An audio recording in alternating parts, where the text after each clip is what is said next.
Welcome. Today we're going to discuss International Accounting Standard 18, one of the key standards on revenue.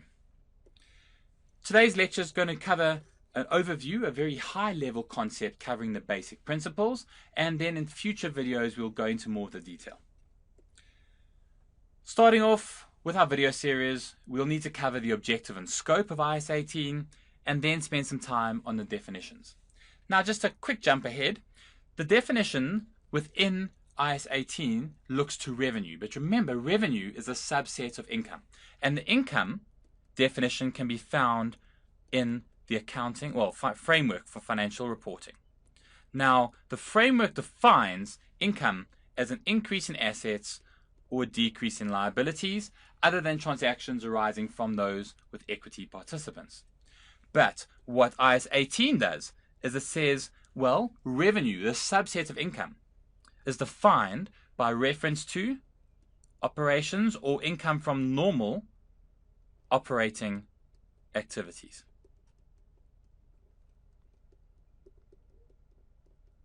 So this is not a recognition issue, it's a disclosure issue. So income, when it happens, let's say we're a table manufacturer, do we recognize revenue from table sales as revenue or other income? Well, that's obvious. If we are in the business of manufacturing tables, that's normal operations, and therefore that income will be under revenue, top of the statement of profit and loss. But if we had some extra cash lying around and we went and bought and sold shares, made some profits on listed shares, received dividends and interest income, well, those are not our normal operating activities. That would fall part of investment or other income. Another key concept that we will discuss, because there's a few little tricks, is namely measurement of revenue. How much do we recognize revenue at? Here, you will be looking at the key concept of fair value of consideration received or receivable. Okay. Then the real little catch now, revenue. What is the biggest issue? It's about when to recognize revenue. Remember the concept we discussed under the framework lectures, namely the accrual concept? We have to recognize revenue in the period in which it is earned. Now that is going to be different for different components of revenue. Namely, we'll have revenue from sale of goods, revenue from rendering of services, and then a couple of revenue types that are grouped together, and we'll put them under the heading revenue that is earned when we let other people use our assets. Namely, interest, when we lend out our capital, royalties, when we lend out our intellectual property, or dividends, when people buy shares in our company, i.e. give us capital. So, those are all going to have different complexities about when to recognize. The basic concept I just want to put out in front of the next slide is that revenue from sale of goods will be recognized 100% on transaction date. The question is, when do we define transaction date as having occurred? The next thing is rendering of services. The basic concept here is that we will recognize over time as and when the revenue is earned, i.e. services provided. Interest, royalty, and dividends we'll deal with on the next slide. The last couple of lectures on this standard will relate to disclosure, but the key concept that I want you to start thinking about here is that we will need to obviously disclose revenue from each of these different types or sources.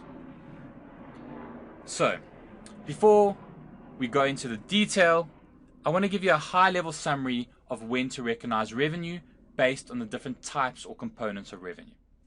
First up, we'll look at revenue from sale of goods. Here, you must still think about the original framework recognition criteria, i.e. the inflow of future economic benefits must be probable, and you must have amounts, a cost or value that can be reliably measured. That's not enough to deal with all the detail within revenue. So IAS 18 has 5 recognition criteria that you will need to comply with before you can recognize revenue from sale of goods. The first one is that substantially all of the risks and rewards of ownership must pass from the buyer to the seller. From the seller to the buyer, apologies. Then the seller must give up all continuing managerial involvement or control. Okay, so if I am a car dealership, I sell you a motor vehicle, and no matter what I think about what you do with the vehicle, you could go paint it pink and cut the roof off for all I care. It's not my problem anymore. I've given up all continuing managerial involvement or control. The person who purchases can do with that asset as they will. Then, just to elaborate on the framework recognition criteria, future economic benefits must be probable, exactly the same. But when we're dealing with having amounts that can be measured reliably, remember here we've got two amounts or values that need to be estimated reliably, namely the amount of revenue as well as the amount of the costs associated with those revenue transactions. Great, so that's revenue from sale of goods. Let's now have a look at revenue from rendering of services. Now here, you need to start off by asking yourself, can the outcome of the transaction be reliably estimated? Okay. In order to answer this, you will need to look at a couple of, let's call them recognition criteria for now. You must first be able to measure reliably the stage of completion of this revenue contract. Okay. You must also be able to look at and ascertain whether the future economic benefits are probable. The amount of revenue must be able to be measured reliably, and then the costs incurred or still to be incurred must also be able to be measured reliably. If you can do all of that, then you can answer yes, and you will use the stage of completion method for revenue recognition. Okay, so here you'll recognize revenue as you reach different stages or benchmarks along the road of completing this revenue contract. The question you've got to ask yourself, however, though, is what happens if I cannot estimate the outcome of the contract reliably? So then you will only be able to recognize revenue to the extent that expenses that are recoverable have been recognized. There is also one little scenario that actually is an IAS 37 issue, but what happens if you say yes, you can measure the outcome of the contract reliably, but the contract will result in a loss? Well, here we're not going to go into any more detail, but I need you to think about a provision then for onerous contract.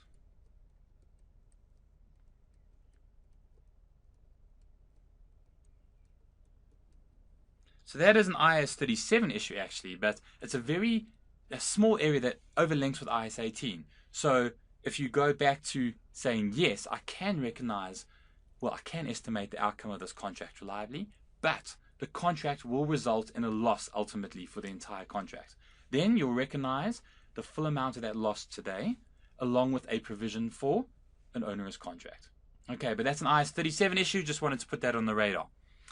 Now, the last thing to consider is the third type of revenue is the use by others of your entity's assets. Here, you will think about normal framework recognition criteria, future benefits must be probable, and the amount of revenue can be measured reliably. But for three specific types of income, there is a bit more guidance given. So interest. Interest, you will use the effective interest rate method. Amortized cost, you should be familiar with that type of basis. For dividends that you are receiving, you will recognize when your right as a shareholder to receive payment is established. This gets a bit more complex with different legislations in different countries, but for listed companies around the world, this usually is established on the date that it's final day to register. Okay, we will discuss that more in a future video. Royalties. Well, royalties, they just remind you that you must use the accrual basis, but it must be in line with the substance of the agreement. You'll need to go read any agreements that give someone else your right to use some intellectual property that you own. Okay, that agreement will should clearly give you guidance on when the economic reality of accrual happens. Okay, thanks. I hope this gave you a good start to revenue in terms of IAS 18. Please watch the rest of the videos on this study unit in order to get to grips with IAS 18 as a whole. Thank you.